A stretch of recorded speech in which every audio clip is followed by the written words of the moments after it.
सवाल, देश में दिल दहला देने वाला आतंकी हमला भी हुआ। मैंने अभी आपसे कहा आतंकी हमला भी कारक होता है मंगल का। 22 अप्रैल 2025 को जम्मू कश्मीर के पहलगामा में आतंकियों ने 26 लोगों को धर्म पूछकर उनकी हत्या कर दी, जिसके बाद भारत में पाकिस्तान के साथ युद्ध होता हुआ दिखाई दिया। देखिए, शुरुआत हमने नहीं करी। सवाल, इसके पीछे क्या स्थितियां हैं, क्या वजह है? इस पहलगाम के हमले को समझने के लिए हमें भारत की कुंडली की ओर रुख करना पड़ेगा। इंडिपेंडेंट इंडिया की ये जो हॉरोस्कोप है, ये वृषभ लग्न की कुंडली है और यहाँ पर इस हमले के दौरान दशा चल रही थी चंद्रमा में, सूर्य में बृहस्पति। ये दशा छिद्र है। चंद्रमा की 10 साल की दशा का अब अंत होने वाला है और मंगल की दशा 4 सितंबर 2025 से भारत की इस कुंडली पर चलने वाली है। बृहस्पति इस वृषभ लग्न की कुंडली के लिए अष्टमेश हैं, जो छठे भाव में बैठे हैं। आप ये जान लीजिए कि तृतीय भाव, छठा भाव, द्वादश भाव और इनके स्वामी जब भी ये क्रूर ग्रहों से दृष्ट होते हैं या कुंडली में ही इनके कुछ क्रूर संबंध बने होते हैं, तब बॉर्डर्स पर हमेशा कॉन्फ्लिक्ट बना रहता है। मगर जब सप्तमेश की दशा आती है, तब पूर्ण युद्ध की स्थिति आती है। तो जिस समय ये कहानी बनी या जिस समय ये हमला हुआ, तब फिर से तृतीय और छठे भाव का लिंक आ रहा था। बृहस्पति वृषभ राशि में थे, यानी कि अष्टमेश राहु के ऊपर गोचर कर रहे थे और आखिरी नक्षत्र के चाल पर थे जब ये हमला हुआ। इस बात से ये बहुत साफ है कि ये एक वन ऑफ इंसिडेंट नहीं है और अब बात आगे बढ़ेगी। अभी 7 जून से 28 जुलाई की तो हमने बात की, यहाँ पर आगजनी के इंसिडेंट्स हैं, मगर जब हम 28 जुलाई से 14 सितंबर देखते हैं, 14 सितंबर से फिर जब हम 10 दिसंबर देखते हैं, इस पूरे ही आर्क में अभी ये ऑपरेशन सिंदूर जो है, ये एक झलक बन के अभी ख़त्म नहीं हुआ। ये तो एक ऐसी झलक है जिसकी अभी कहानी बाकी है। इसलिए यहाँ पर अभी मुद्दा गरमाएगा। पाकिस्तान के साथ सिचुएशन और ज़्यादा खराब होगी। देखिए, ऑपरेशन सिंदूर, सिंदूर का रंग लाल, सिंदूर का कारक, कहते हैं ना, लड़की की शादी कर दो, मंगल गीत गा लो, मंगल अपने घर के अंदर ले आओ, मांगलिक कार्य शुरू करो, ये भी मंगल का ही कारक था। तो चलिए आगे बढ़ते हैं। इस साल की शुरुआत में एक बड़े हादसे के साथ हुई, मतलब इस साल की जब शुरुआत हुई एक बड़े हादसे के साथ हुई। जनवरी के महीने में प्रयागराज के महाकुंभ में भगदड़ मच गई और 30 लोगों ने दम तोड़ दिया। बहुत ही दुख की बात है। लेकिन देखिए, फिर से मैंने आपसे कहा, भीड़, हमें भीड़ में नहीं जाना। भीड़ जहाँ भी इकट्ठी होगी वहाँ परेशानी हो सकती है। अभी आपको पता है कि 4 धाम यात्रा के भी रास्ते खुले हुए हैं और सारे यात्री वहाँ भाग कर जा रहे हैं। तो जहाँ पर भी भीड़ है वहाँ जाना इस साल आप अवॉइड करें, क्योंकि मंगल कारक होता है भूकंप का, पहाड़ खिसकने का, और इसका सीधा असर शेयर मार्केट में भी होगा। महाकुंभ के दौरान ये जो प्रयागराज में बड़ा हादसा हुआ 16 फरवरी 2025 को, ये अच्छा नहीं था, क्योंकि इस हादसे के अंदर जो भीड़ मची, जो आग लगी वहाँ पर, अगेन ये मंगल का कारक था। और देखिए, जब मंगल जो है ना, कहाँ पर था? चंद्र की राशि में था। कहाँ पर था? वो कर्क राशि में था। तो महाकुंभ में जो भी हादसा हुआ, वहाँ भीड़ में भगदड़ मची, आग लगी, वो भी सब कुछ मंगल का ही कारक था। तो भीड़ में जाने से बचें। और मैं आपको एक बात बता दूं, मंगल का सबसे बड़ा साथी जो है, क्योंकि हम आपको बता रहे हैं कि क्या कारण है, ये भी जानिए। हनुमान जी की जितनी आराधना उपासना आप करेंगे, इस तरह के कष्ट और तकलीफों से आगे आप नहीं फंसेंगे, नहीं देखने को मिलेंगे और बच जाएंगे। तो जय श्री राम, जय हनुमान जी का नाम जरूर लें आप। उसी महाकुंभ के दौरान प्रयागराज हादसे के बाद 16 फरवरी 2025 को नई दिल्ली रेलवे स्टेशन पर भगदड़ मच गई। उसमें भी मरने वाले 18 लोग महाकुंभ जाने वाले श्रद्धालु थे। साल की शुरुआत अशुभ होने के पीछे क्या वजह है? देखिए, इसमें शनि का गोचर समझना पड़ेगा। शनि अभी 1 अप्रैल 2025 को मीन राशि में प्रवेश किए और शनि कम से कम 1 डिग्री 1 महीने में कवर करते हैं। तो जो आखिरी नवांश था कुंभ राशि का, वो दिसंबर के अंत से लग गया था।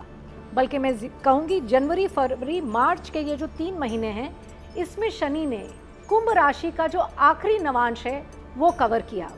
और ये भारत की कुंडली पर अगर देखा जाए तो एक प्रॉब्लमैटिक प्रभाव लाता है, क्योंकि क्रूर ग्रहों का एक क्लस्टर बनता है। इस कारण शनि के इस आखिरी नवांश के गोचर से ही परेशानियां शुरू हो गई, जो कि हम जनवरी से देखते हैं। और फिर उसके बाद मार्च के अंत पर जब चैत्र शुक्ल प्रतिपदा और पहला नवरात्र लगा 30 मार्च को, वहां से जो कुंडली बनी उससे अष्टम भाव में इतनी पीड़ा है, जो कि मैंने जैसा कि पहले बताया मास डेथ्स और एग्जोडस दिखाता है। तो यही वजह सामने आती है। अब सबसे बड़ा सवाल सामने ये खड़ा होता है, 6 महीने 6 हादसे, उनकी झांकी, क्या 2025 में महाप्रलय बाकी है? आगे की स्थितियां कैसे रहने वाली हैं, यानी कि भविष्यवाणी करने जा रहे हैं हम। तो चलिए मैं आपको बता दूं कि देवगुरु बृहस्पति 14 तारीख से 14 जून से अस्त हो गए हैं, और उनके अस्त होने के बाद इसका सबसे ज़्यादा असर स्टूडेंट्स पर और शेयर मार्केट पर पड़ेगा। और आगे की स्थितियों में शनि देव भी अस्त होने जा रहे हैं, जो नवंबर तक अस्त होने जा रहे हैं। इसका असर भी शेयर मार्केट, आपकी सेहत पर बहुत ज़्यादा पड़ेगा। लोगों का पेट बहुत खराब रहेगा, और आने वाली स्थितियां निश्चित ही युद्ध की स्थितियां हैं, भूकंप की स्थितियां हैं, ज़मीन का खिसकना, बादलों का गरजना, बिजली का गरजना, बिजली का फटना, बादल का फटना, बिजली का गिरना, ये सब हादसे भारतवर्ष में होते हुए दिखाई देंगे। लेकिन सबसे ज़्यादा आपको एक फ़ायदा होता दिखाई देगा। नुकसान तो हमने बहुत बोल दिए। अगर आप अपने सपनों के घर की कोशिश कर रहे हैं तो इस वर्ष आपका अपना घर बन सकता है। अगर आप 2 बेडरूम में रहते हैं तो 4 बेडरूम में जा सकते हैं, 4 बेडरूम में रहते हैं तो कोठी में जा सकते हैं। यानी कि स्थितियाँ अच्छी भी रहने वाली हैं और बुरी भी। जो करेगा धर्म कर्म, क्योंकि मैं आपको बता दूं मंगल न्यायाधीश है और वो कहता है मैं न्याय करूंगा। अगर आप बेकसूर हैं और जेल में हैं तो आपकी जमानत होगी, लेकिन आपने किसी के साथ धोखा और छल किया और आप बाहर हैं तो आपको जेल यात्रा करनी पड़ेगी। 2025 जो है ये देश दुनिया के लिए एक टफ ईयर रहेगा। यहाँ पर मैं शास्त्रोक्त एक ज्योतिषीय प्रिंसिपल शेयर करूंगी आपके साथ। देखिए 8 साल के लिए बृहस्पति अतिचारी हैं, यानी कि फास्ट फॉरवर्ड मूवमेंट में है, एक्सेलरेटेड है। अब ये पीरियड तो 8 साल चलेगा, यानी कि 14 मई 2025 से 2032 और 2033 की शुरुआत तक बृहस्पति फास्ट फॉरवर्ड अतिचारी रहेंगे। इस दौरान जब जब शनि वक्री होंगे तब युद्ध के बादल गहरे होंगे और कॉन्स्पिरेसीज बढ़ेंगी और बॉर्डर्स पर बहुत आवाज़ होगी और बहुत ही गंभीर स्थिति बनेगी युद्ध की। ऐसा कब दिखता है 2025 में? पहले उसकी बात करते हैं।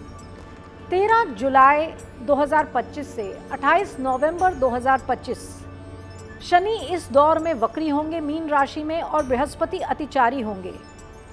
यहाँ पर युद्ध की स्थिति गहरी होगी। और यहाँ पर मैं आपको एक और बात बताऊंगी कि 1 नवंबर से 20 नवंबर के बीच में जब मंगल का गोचर अनुराधा नक्षत्र पर होगा वृश्चिक राशि में, तब आप देखेंगे कि भारत में भी कितना डिफिकल्ट ट्रबलसम समय आएगा। और ये लड़ाई के ही बारे में मैं बात कर रही हूँ, और ये पाकिस्तान के साथ ही कोई ऐसी कहानी इस दौर में कॉन्सेंट्रेट यानी कि प्रोनाउंस करेगी। बात तो उससे पहले ही बढ़ती दिखती है जब भारत को मंगल की दशा चलेगी, मगर इस पीरियड में वो कॉन्सेंट्रेट होगी। अगर ये ब्रॉडर पीरियड देखें तो ये 13 जुलाई से 28 नवंबर है। इसको कॉन्सेंट्रेट करें तो ये 4 सितंबर से बढ़ता है और ये 1 नवंबर से और भी ज़्यादा बढ़ जाएगा। इसके साथ साथ मैं एक और बात को यहाँ जक्सटपोज करूँगी। अगर हम भारत के वर्षफल को देखें इस साल में, तो भारत का वर्षफल यानी कि 15 अगस्त 2025 से 15 अगस्त 2026 को देखें तो ये साल सिविल अनरेस्ट दिखाता है। ऐसा ग्रह चाल से बहुत क्लियरली समझ में आ रहा है। ऐसे कुछ और कॉन्स्टिट्यूशनल चेंजेस होने वाले हैं जिसके कारण कम्युनिटीज़ आपस में अनरेस्ट दिखा सकती हैं और गवर्नमेंट को, सेंट्रल गवर्नमेंट को उसे हैंडल करना पड़ेगा। देखिए, जैसे सोमवार, मंगलवार और बुधवार होता है वैसे ही परिवार होता है। जिसके साथ परिवार है, परिवार की ताकत है। आप जहाँ जा रहे हैं, कब जा रहे हैं, कितने दिनों के लिए जा रहे हैं, परिवार को सही जानकारी, सटीक जानकारी दें।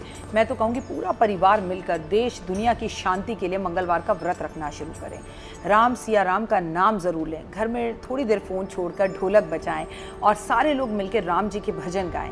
राम जी का नाम लें तो ये समय है, निकल जाएगा। डरने या परेशान होने की ज़रूरत नहीं है। बस सोच को पॉजिटिव करिए और पूरे ब्रह्मांड से पॉजिटिव वाइब्रेशंस लेकर आइए। ये समय बदलाव का है, तो बदलाव ज़रूर होगा आपकी नौकरी में, आपकी नेचर में, आपके रिश्तों में, आपके काम में।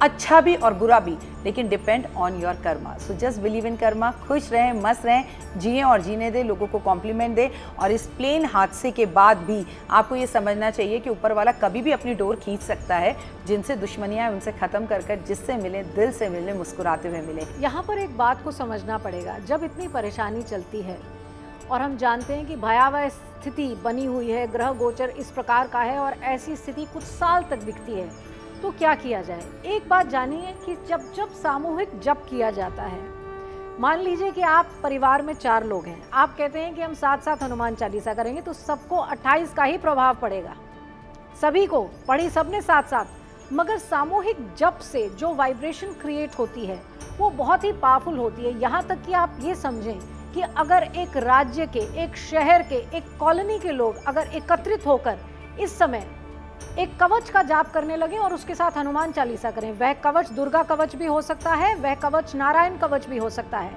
इस कवच को 3 बार किया जाए, एक बार अपने लिए, एक बार अपने परिवार के लिए, एक बार अपनी मातृभूमि के लिए। इस कवच को 3 बार किया जाए और उसके बाद आप सिर्फ अगर सिंपली साथ हनुमान चालीसा पढ़ें तो एक सामूहिक जप अदृढ़ प्रारब्ध को काटने में सक्षम है। दृढ़ और अदृढ़ प्रारब्ध को काटने में सामूहिक जप सक्षम है। ये जरूर कीजिए, क्योंकि इसी से ही ऐसी सकारात्मक ऊर्जा क्रिएट होगी। बहुत ज्यादा चिंताग्रस्त होने से, बहुत ज्यादा अड़कल लगाने से कुछ नहीं होगा, मगर जप करने से बहुत कुछ हो सकता है और होगा। ये जरूर कीजिए। आप